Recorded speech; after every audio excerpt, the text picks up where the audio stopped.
Les supermarchés nous prendraient-ils pour des pigeons? Dans les grandes surfaces, les fruits et légumes étaient bien plus chers que dans les magasins spécialisés. L'Asso de consommateurs a remarqué cette différence de prix en moyenne pour les fruits et légumes bio. Sympathique, n'est-ce pas? Surtout que c'est devenu un marché qui pèse. Il est passé de 6,4 milliards d'euros en 2015 à 11,5 milliards en 2019. On est sur clairement quelque chose qui est en train d'exploser, qui date en gros de 2016. Mais où achète-t-on du bio? D'après cette étude, à 55% dans les grandes surfaces, 28% dans les magasins spécialisés bio, 11% en vente directe et 6% chez les artisans et commerçants.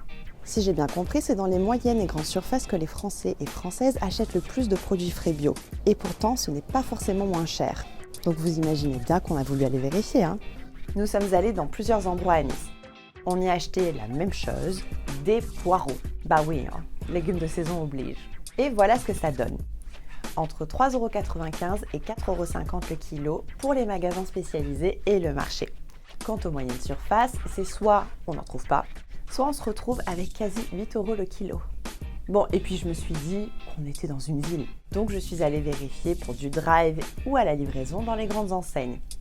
Spoiler alerte, ils ne s'embêtent pas. Auchan, Carrefour, Casino, Intermarché. Mais pourquoi cette différence de prix? Et on s'est rendu compte qu'en fait, c'était un effet de la marge qui était supérieur à ce qu'elle devrait être et qui rendait donc ces fruits et légumes assez difficilement abordables. Et quand on parle avec des producteurs ou productrices bio de la région, les grandes et moyennes surfaces ne sont pas vraiment le moyen de vente numéro 1. Moi, je viens d'une autre région où ça fait des années et des années que tous les petits producteurs travaillent avec les moyennes surfaces. Je sais qu'il y a différentes grandes surfaces ou petites surfaces qui jouent le jeu et qui maintiennent des prix assez corrects pour les petits producteurs. Après, ça ne doit pas être la majorité. Alors pourquoi et comment s'en passer?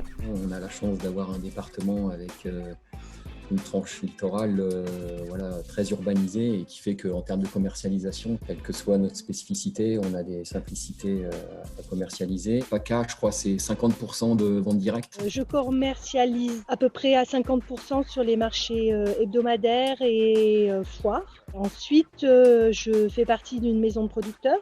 Et ça m'a permis de diminuer les marchés qui sont contraignants et qui font perdre beaucoup de temps et d'énergie. Ensuite, une trentaine de pourcents environ avec des épiceries fines. D'après Christophe Cottereau, le salaire moyen d'un agriculteur dans les Alpes-Maritimes, c'est entre 600 et 800 € par mois.